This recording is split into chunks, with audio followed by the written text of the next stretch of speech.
Hello, hockey, basketball, and soccer fans. My name is David. Thought I would start this video. The 7:07 on the evening of first Tuesday of July, 2024, Eastern Time. So I found a couple videos. One of the then most recent episode of Leafs Convo podcast, which as most of the previous ones have been, co-hosted by Norman James and Mike Agello, and about the Leafs, watch that, and in terms of about the Leafs draft, draft free agency. I mean, pretty much, big holes are, blue line, neutral living, tentatively, and at least on paper, addressed, has had some heft to the blue line. There's another, depth signing earlier on Tuesday Eastern Time. And then, with Oliver Ekman, then Monday Eastern Time, earlier Monday, over the weekend, Sunday Eastern Time, the Leafs traded for the rights to then unrestricted free agent defenseman Chris Tanev. And I like the term, full no move clause. But hopefully Tanev will be the one, will be that type of defenseman, blocking shots one, who will live up to his reputation. Definitely Leafs needed someone like him, someone with his ability. Whether he will be the one to do so, to be determined. Oliver Ekman-Larsson, coming off a Stanley Cup. I like that. Just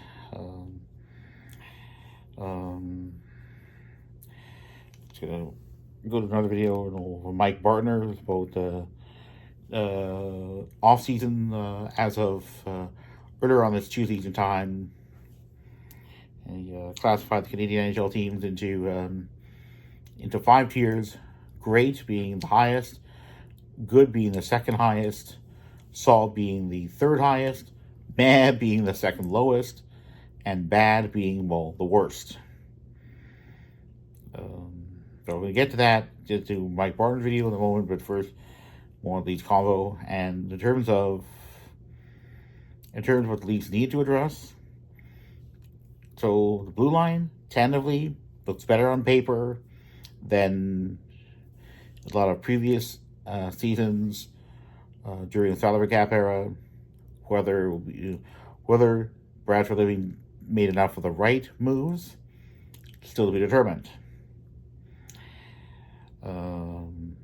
So the goaltending, they've done some ads. And Anthony Stolarz, who was signed to a 2-season deal, modified no trade clause in the second season of that deal. Matt Murray,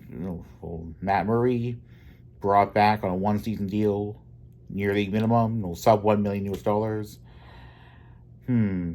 I have to be quite concerned about Murray because, what he didn't do, because of his injury history.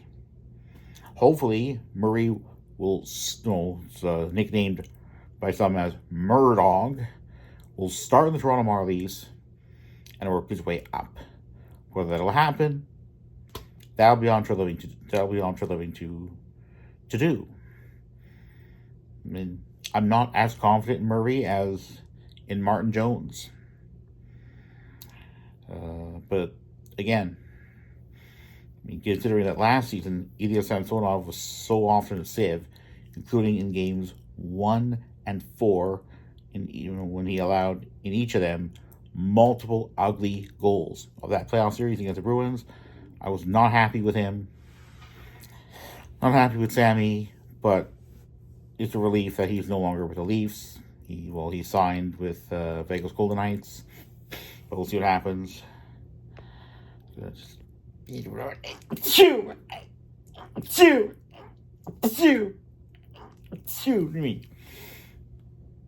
lot of dust in the air. And these AirPods are kind of loosened up here. I like the larger AirPods than the longer AirPods than the shorter ones.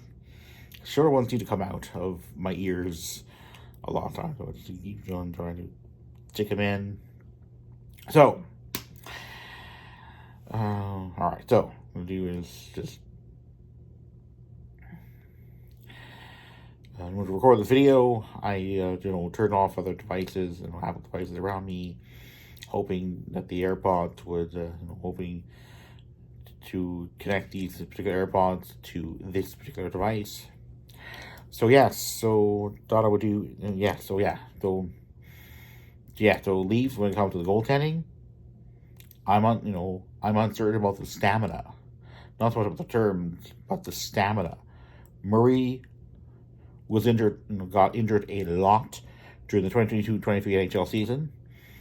And yes, it was coincidental that he was injured in that game against the Detroit Red Wings, a collision.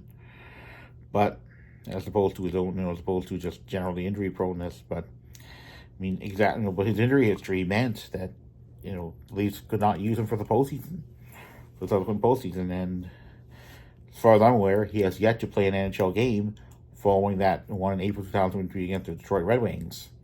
There was a game at Scotiabank Arena at the end of the regular season. So yeah, will Murray have the stamina to play in one NHL regular season game this season? I'm quite concerned about the signing, even if it's league minimum. Brad Treliving should have known better than to experiment with a goalie who had gotten injured a lot, who the Leafs had brought in, had spent, who had needed to retain 3/4 of the cap, a very high cap hit. Thankfully, it's a lot less than deep in the $4 million per season category, but still at sub $1 million. I just give this trade. I give the signing this because I don't trust Murray will stay healthy. I mean, Anthony Stolarz, yes, I like at least added a goalie. But whether he will have the stamina to go and play and start at least 30, 40 regular season games, who's going to fill the void? I mean, Treliving is betting on Joe Woll, who has been injured a lot who was injured a lot last season after preseason had ended, including an ability to play in 2 games in the postseason when called upon to do so. Game 5 and 6, he was dialed in. Started actually, third period of game 4, then so 2 1/3 games. When it comes, 2 games in 1 period. So, basically having covered much of, over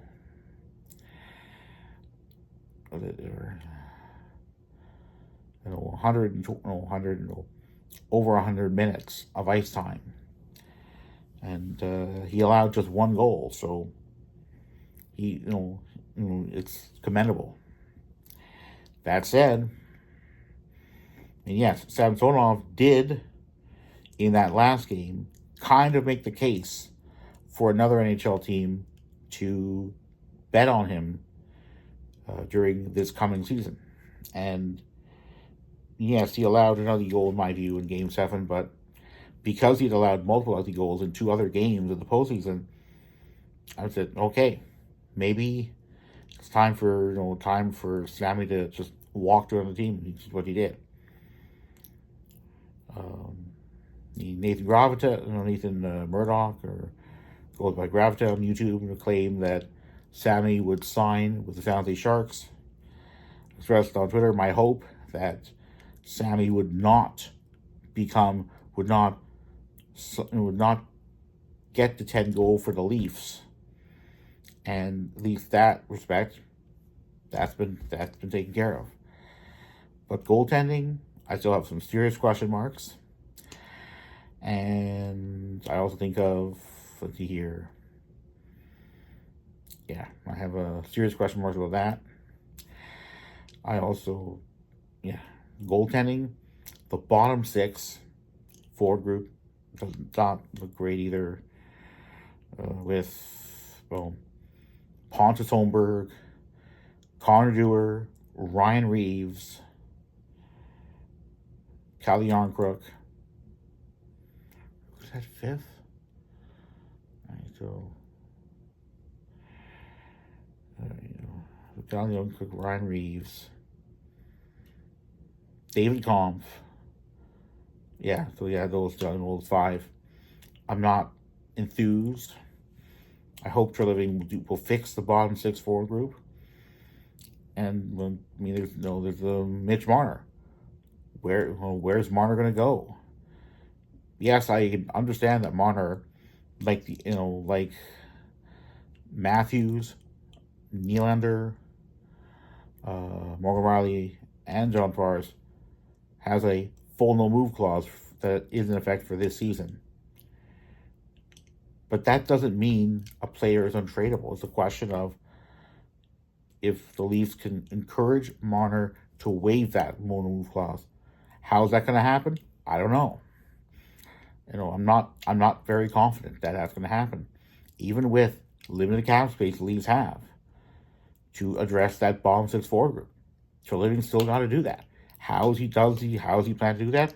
I don't know.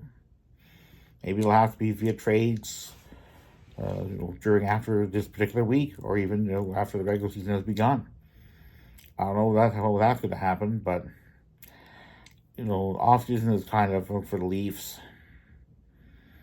Yeah, I know that Mike, at the end of that, Mike Bartner, claimed that the Leafs have had a solid off season. Well, when it comes to, at least on paper, the glue line, yes, I do give Treliving some praise so far. But what I don't do is for the goaltending, stamina is a problem. It's not the goalies, it's the stamina. How effective will Joe Woll be? Yeah, well, Leafs signed Joe Woll to a 3-season deal for for a per-season cap between $3 and $4 million US. Forget what it actually is, but there's no question that Wall has been injury prone, and the problem is that there's been depth in the crease has been a problem for the Leafs for so long, particularly after the last contract Freddie Anderson signed with them ended. So yeah, let's see what happens. Hopefully Wall can stand up and stand on his head. And if the stamina won't allow him to play, 50 or so games, what's that going to do? That means Stoller's got to play 32. Start 32 if Wall starts 50. I don't like the goaltending stamina, so I'd say Treliving gets an F on the goaltending quality, on the stamina. And the bottom 6, yeah, bottom 6 forward group, just not good. It doesn't inspire confidence. So in terms of the other Canadian teams, Mike Bartner, I'd say, give the Leafs maybe a meh for their offseason, because a little bit tier below what Bartner claimed the Leafs deserved, because goaltending inadequately addressed. In terms of stamina, a fail. A lot of uncertainty. Betting on Joe Woll, hoping he would get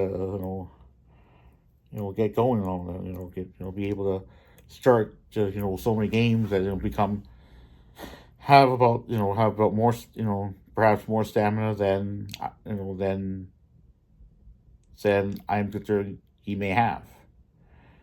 Yet there are legitimate concerns. Last regular season, Woll missed almost was out from some point in December to some point in February. At one point, put on long-term injured reserve retroactively. Simple truth: Leafs had trouble remaining cap compliant, and this core 5 that I mentioned earlier. Matthews, Mitch Marner, William Nylander, Morgan Riley, John Tavares. Too much at the cap. The question is, who's going to be moved out? So let's see what happens. In terms of the tiers of the Canadian teams, overall, I like where Bartner replaced him. Winnipeg Jets kind of also in meh. So Leafs, I would say, are in meh because, simply put, They address one aspect, that's the blue line, at least to some degree. The question is, can they address the goaltending?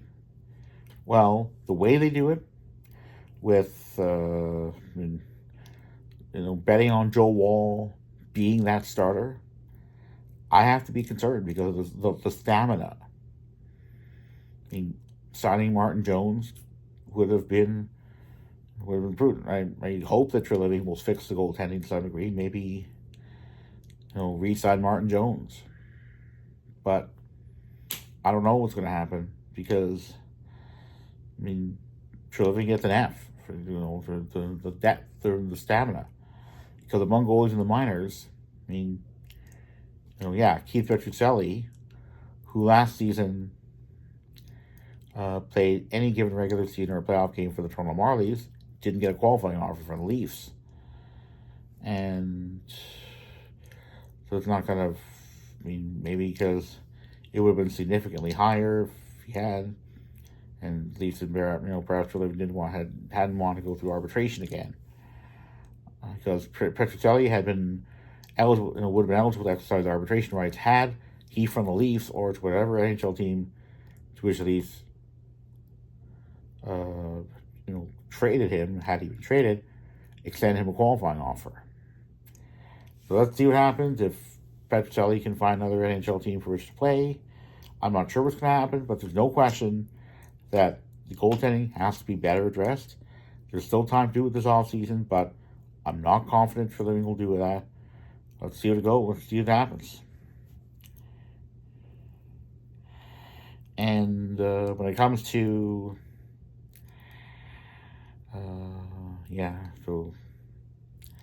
and also that bottom six forward group. And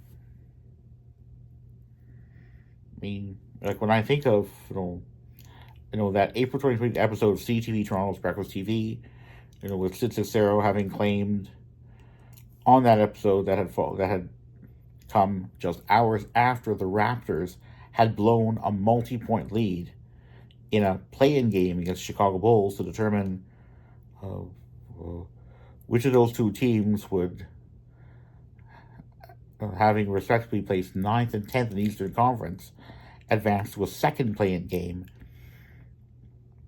to play the loser of the 7th of the play-in game between the 7th and 8th place teams to determine, on winning percentage, on regular season winning percentage, to determine, which of those final two teams would advance to the postseason. The Raptors would have needed to win this many games. On that episode, co-host Sid Cicero claimed the Raptors had, quote, no bench, unquote. Bench scoring in the NBA equates to depth scoring in the NHL. And while I could look at the minutes, I could go after that, that box score, 109-105 Bulls. And I look at that and I said, well, since the Raptors from their bench had gotten 8 of their 105 points, I couldn't agree more. Those Raptors, bench players that needed to do a lot more than they did, and they didn't. And last NBA season, the Raptors started, when played this many preseason games, they ended up winning all of them. But one of those was against a basketball team from the northeast of the eastern mainland Australian state of Queensland, Cairns Taipans. So that might have been a little bit deceptive. Thinking, the Raptors are going to have a great regular season. They didn't. Ending up winning 25 games, losing the other 57. Coming nowhere close to a play-in spot. Let's see what happens this offseason for them. But the bottom line is that when it comes to, the lack of depth scoring the Leafs have, see what happens in the regular season. It may not matter as much as in the postseason, but I don't think the Leafs are going to... I'd like to believe the Leafs will get at least to a conference final this coming season, but I am not sold on this lineup. So let's see what happens. also the videos from Teal Sports Talk, YouTube Man. Also saw some of those. We're going to also see about the off season. So yeah, in terms of the Mike Barner video, I'm going to go back to the other teams as well. So I like how he classified, the Alberta teams, the Canucks, Sens and Habs, Winnipeg Jets. He admitted that he claimed to have admitted to have made a mistake, having classified the Winnipeg Jets in the good tier. That they also made a mistake with the Leafs, and they bumped down to meh. When it comes to the grade I give the goaltending and the bottom six forward groups, I give Treliving an Fs. But for the goaltending for the blue line, I think tentatively speaking, at least on paper, Treliving addressed the blue line. Whether those additions he made will end up working out, we'll have to see. On the other hand, there's no question the Winnipeg Jets, what they needed to do was address their own blue line. Did they get it? Have the Jets so far this offseason gotten a Chris Tanev type? Not who I'm aware of. Because the Winnipeg Jets could sure have used by now a Tanev type, even if not Tanev himself. Shot blocking defenseman, right shot defenseman, and it just to me like with the Jets roster, I don't really know if this Winnipeg Jets roster is better than the last one that ended up losing in this many games last postseason. And let's not forget, 9 straight playoff games, the Jets have allowed at least this many goals. That's right. Yes, there were some games where the Leafs allowed 3 or more goals, Canucks allowed 3 or more goals, Oilers allowed 3 or more goals. But the Winnipeg Jets the Jets over their last 10 playoff games have only allowed under this many goals in this many games. That would leave a 5-1 win of Game 1 of the 2023 Jets Golden Knights playoff series. 5-1. Let that sink in for a moment. The Jets won that game. They played relatively solid defense. Connor Hellebuck did his bit. But when I'm thinking, my takeaway from that game was whether the Jets would manage to continue against a red-hot Golden Knights squad. That didn't happen. Yes, to be fair, the Jets finished in a wildcard spot, the second wildcard spot in the Western Conference. There's no question, however, that the Winnipeg Jets had a lot of work to do that 2023 offseason. That they addressed, yes, there's no question that regular season success came quite a bit. But, and indeed, in April, they won 8 games in a row. And we've only 3 of them, they allowed 3 goals. But none of them did they allow at least this many goals. Like, they're thinking, wow, good. After a not-so-good end to March, where they lost, I believe, 6 games in a row, and one of them in overtime to the Oilers. Yes. So, do I have confidence the Winnipeg Jets are gonna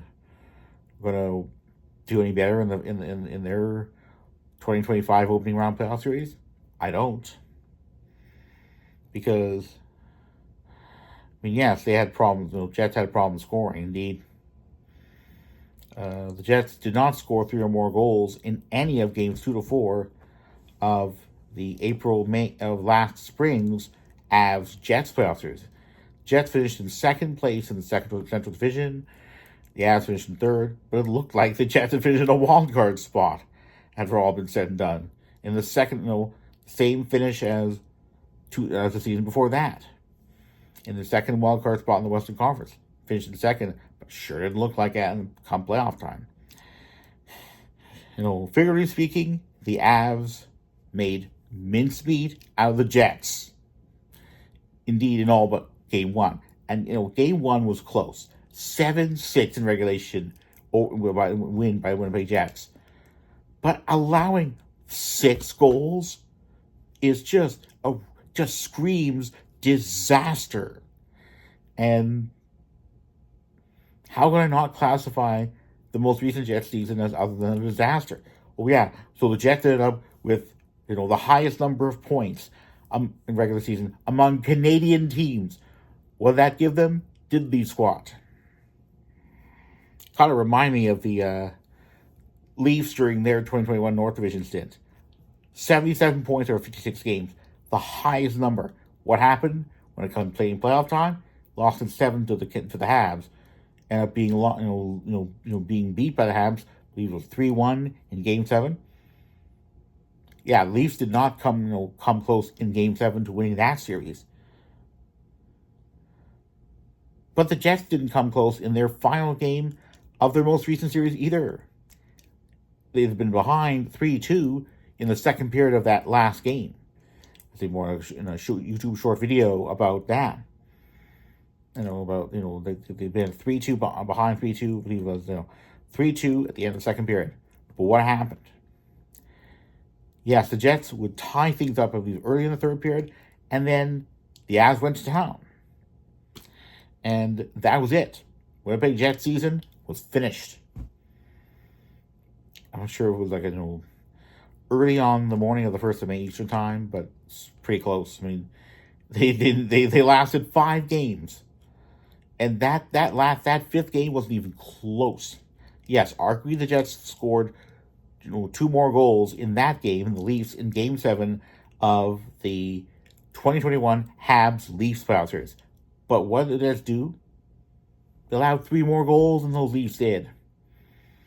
And I'm thinking, some game that Kevin Cheveldayoff, GM of the Jets, has been was a god.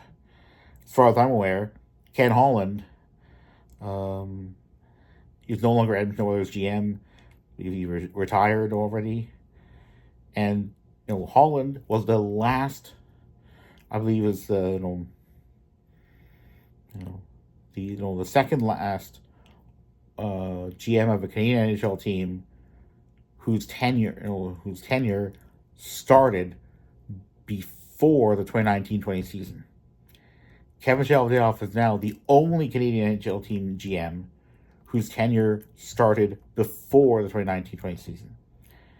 Indeed, that means that I'm not sure who the Oilers will bring in as their more permanent GM, but there's no question that during the 2020s, I'm not sure what order, but the Habs changed their GM during the 2021-22 season.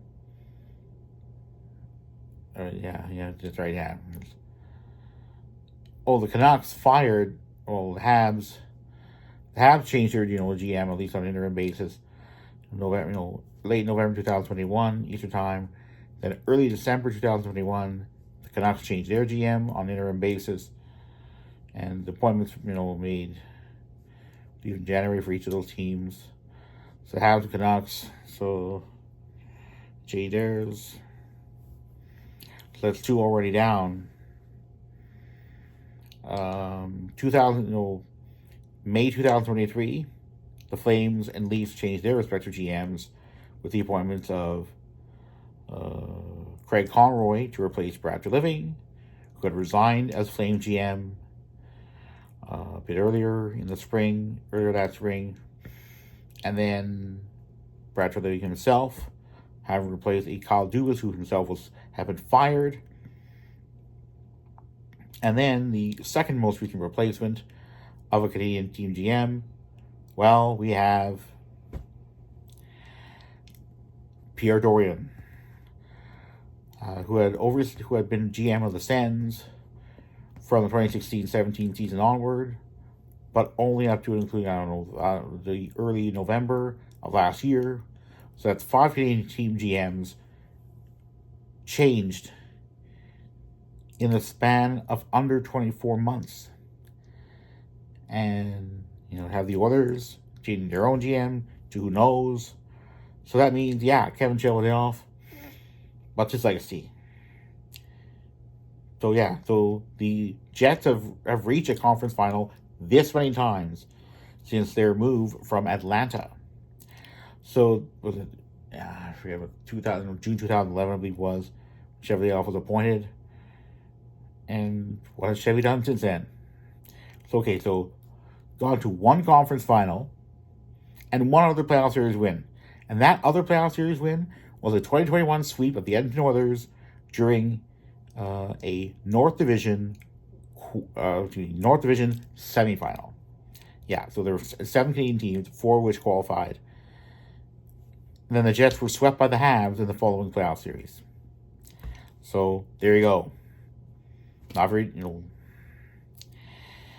let's see what happens with the Winnipeg Jets. I mean, doesn't matter how highly talented their prospects are. There's no question that I'd say the Winnipeg Jets have had kind of an underwhelming offseason. Their blue line needed to be addressed. Brad Treliving tentatively has done that, has addressed that aspect, that weak point for the Leafs. Whether Treliving has done a good enough job, so let's wait and see how these blue line additions, whether Yanni Hakanpää, let's see what happens. But there's no question that there's in terms of where like the Winnipeg Jets are basically in win now mode. But whether they'll win any playoff series anytime soon, I'm not holding my breath. And Jets fans, are you confident in the change of the main? Are you confident in Chevy, as Chevy was all nicknamed? I look at, I plan to continue watching, playoff games of Canadian NHL teams, but it's hard to be very confident the Jets will go very far. I kind of know my hometown Leafs are, as much as I'd like to believe they'll make it to conference final, have just so many holes that they probably won't, unless Treliving goes to work and just goes to work on that, that bomb 6 forward group. But we'll see what happens. And also, ditto with the Raptors in their own offseason, and it's kind of been quiet on that front. But again, it's definitely looking forward to the Paris Olympic Games to take place later this month, and I'll see how those 3 Canadian basketball teams that qualified end up going. Not sure how when the games will be on TV, but definitely looking forward to watching some of those events. And I watched one of the qualifying matches for the 5-on-5 Canadian adult women's basketball team. Barely qualified for the Olympic Games. Played in a pre-qualification tournament in Western Hungary, and yeah, needed some help there because they had a record. They went 1-2. So that wraps up. So to make sure that so I do encourage anyone who likes the video to click that like button, like the video, spread the word to anyone who's interested in sports content, particularly respect to Canadian ice hockey, basketball, and soccer teams. Also, I encourage anyone who likes to more easily find videos that I put out into their to subscribe. As videos like that will pop up in their YouTube feeds, but for more frequent notifications of videos I put out, to actually click the notification bell. Clicking the notification bell means more frequent notifications of videos I put out. I try to put out videos at least every other multiple times a week, whether short or long ones. I typically put out more short than long ones, but there are those times when a video needs over 61 seconds to produce, or at least I talk for over that. So yeah, I'm gonna say as I wrap this up, respect to my favorite hockey team, go Leafs go. Respect to basketball teams, go Raptors go. Respect to soccer teams I cheer, go Toronto FC go. Respect to other Canadian national teams which I cheer, including the 3 basketball teams that qualified for the Paris Olympic Games, as well as any hockey teams, including for the upcoming Hlinka Gretzky Cup. Go Canada, go.